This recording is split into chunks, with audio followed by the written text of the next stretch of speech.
இடதுசாரிகளும் விடுதலை சிறுத்தைகளும் எந்த முடிவை எடுத்தாலும் அந்த முடிவை திமுக தலைமைக்கு அறிவித்து அதன் பிறகு நாம் இதை வெளிப்படுத்துவோம் என்று கூறியிருந்தோம். அதன்படி திராவிட முன்னேற்ற கழகத்தின் தலைவர் தளபதி ஸ்டாலின் அவர்களுக்கு இந்த தகவலை நாங்கள் முறைப்படி சொல்லியிருக்கிறோம். நாங்கள் இந்த முடிவை எடுக்கிறோம் என்று சொன்னதற்கு அது உங்கள் கட்சிக்கான சுதந்திரம், நீங்கள் அப்படி முடிவெடுப்பதாக இருந்தால் வாழ்த்துக்கள் என்று எங்களுடைய நிலைப்பாட்டுக்கு அவர் ஓகே சொல்லியிருக்கிறார்.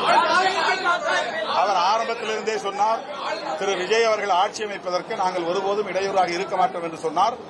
அந்த ஒரு பெருந்தன்மையான கருத்தை அவர் தொடக்கத்திலிருந்தே சொல்லி வருகிறார். நேற்றும் கூட அவர் ஆட்சி அமைப்பதற்கு காலம் தாழ்த்தக்கூடாது என்ற அறிக்கையை வெளியிட்டிருக்கிறார்.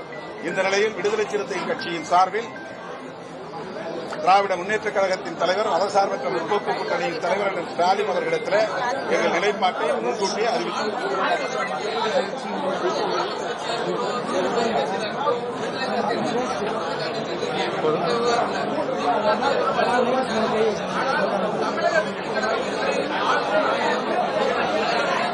அது அவருக்கு தான் நீங்க கேட்கணும். அது அவர்கிட்ட கேளுங்க. தோழர் வீரபாண்டியன் உங்களிடையே பேசுவார். தமிழக ஆளுநர் அரசியல் சாசன விழுமியங்களை மதித்து நடக்க வேண்டும். மக்கள் தீர்ப்புக்கு மதிப்பளிக்க வேண்டும். தமிழக வெற்றி கழகத்தின் தலைவரை அலகழிப்பது ஒரு கட்சியின் தலைவரை அலகழிப்பதல்ல. நமது முன்னோர்கள் நமக்கு வகுத்தளித்திருக்கிற அரசியல் சாசனத்தை, நாடாளுமன்ற முறைமைகளை அலைகழிப்பது.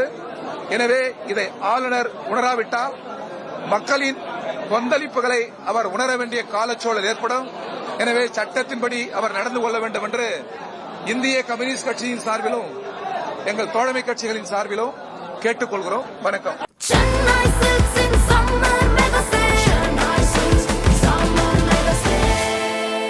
The Chennai Silks in Mega Summer Sale.